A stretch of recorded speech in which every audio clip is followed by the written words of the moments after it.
Hey, what's up guys? And welcome back to another Reddit Stories video. You guys seem to keep loving these videos and keep asking for more and more. So let's do another Reddit video. So sit back, relax, and if you're new here, subscribe. It's the channel's goal to be at 1,000 subscribers by the end of the year, and I think we can do it. So please subscribe. Someone was living in my attic for months, just left 27 minutes ago, waiting to see how the fox behaved. I am freaking out right now. I can barely type, my hands are shaking.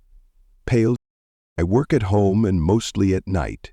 My neighborhood is noisy during the day, so I usually sleep with a very loud fan on and with my earbuds in.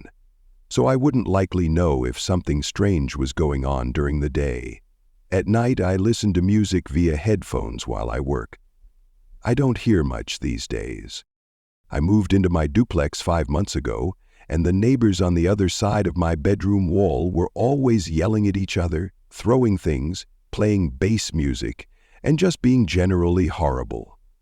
It got to the point where I moved out of my bedroom and into the living room, but I could still hear them.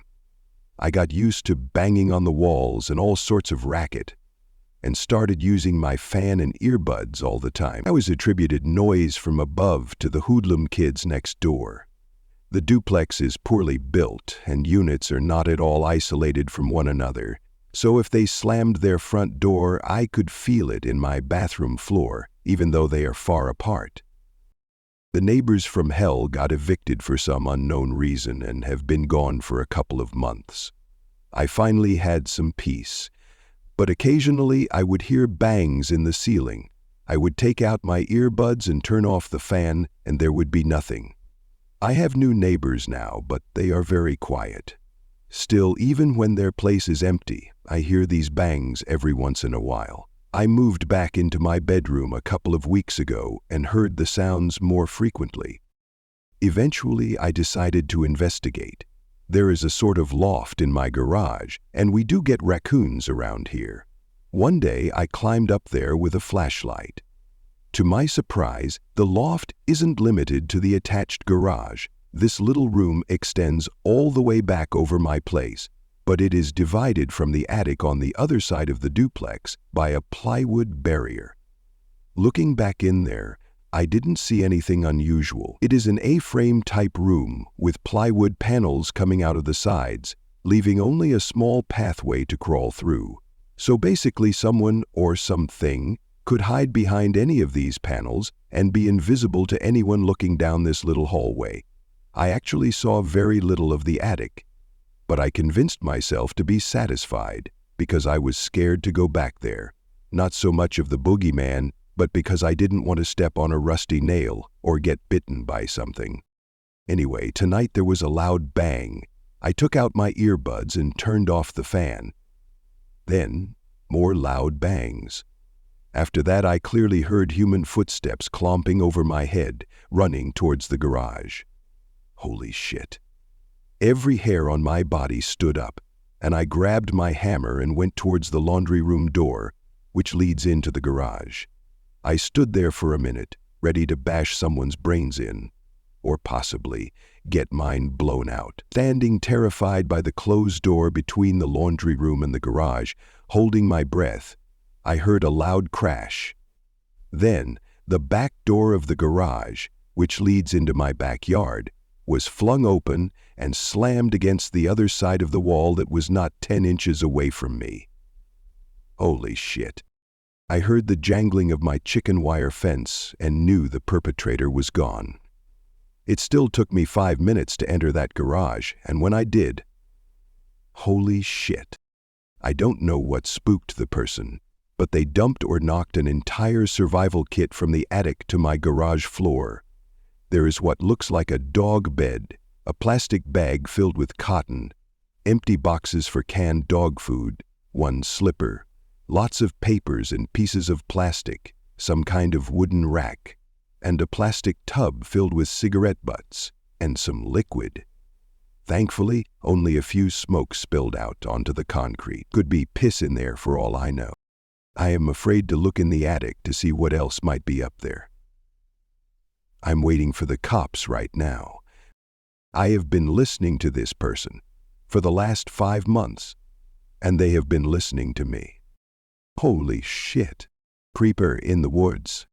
When I was about 9 years old, this would have been the early 90s, my family and I lived in a house with a fairly big wooded area behind our backyard.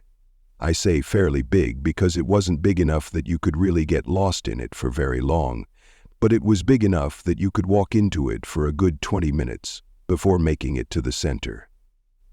It got pretty thick in some areas, and you couldn't see any of the houses from the neighborhoods once inside. To my friends and I, it was a magical world. We played in those woods all summer long. My mom would let us go in there as long as we were back by sundown. Like I said, this was the early 90s, and times were a little different then. My best friend would come over and we would run out there and play for hours. We played hide-and-seek, armies, Star Wars, and anything we could think of. But our very favorite thing to do was climb trees. We had a favorite tree to climb. It was a huge pine out towards the middle of the woods. The branches at the bottom were low enough that we could grab on and pull ourselves up, and the branches leading up were all very strong, and we could climb really high and see a view from above most of the other trees. Sometimes, when I got bored at home, I'd go out there by myself.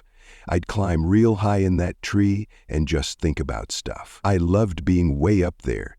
It was so peaceful and calm. One Sunday, I decided to go out on a solo mission in the evening. I knew I didn't have too long before dark, so I hurried into the woods to get a good climb in. I was up in my spot in no time. I remember it was late summer, and the weather was still warm late into the evening. I wanted to be able to see a little bit of sunset, and then I'd climb down and hurry home. I just sat up there and daydreamed as I waited for the sun to begin to set.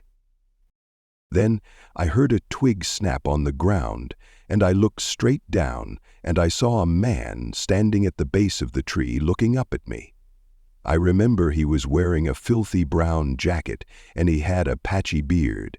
His hair was sticking up at random places, looking like he had been relentlessly running his fingers through it.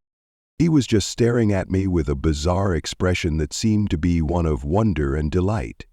It was an extremely unnerving look.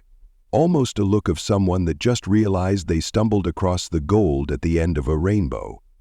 That's the only way I can describe it. It made my blood run cold. I went completely numb, like I'd been injected into my veins. I didn't know how long he had been watching me before I noticed him. After that, people suspected him of being a war metallicist. Thinking about that still makes me shiver. We just stared at each other for a moment. He didn't say anything, and neither did I. It sounds strange, but I didn't want to scream or tell him to go away, because I had this feeling that told me not to provoke him in any way.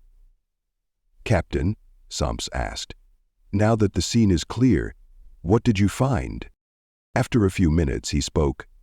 "Are you coming down any time soon?" I shook my head back and forth. I didn't know what to say to him. It was clear I was very uncomfortable at this point, and that should be enough to make a decent person go away.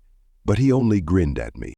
Then he reached his hand up and grabbed the bottom branch of the tree as if to test it to see if it could hold him. I do believe he may have been planning to climb up to me, but the lowest branch was flimsy, and it was not strong enough to hold a grown adult. I thank God for that. He soon realized this and gave up, but I had seen enough.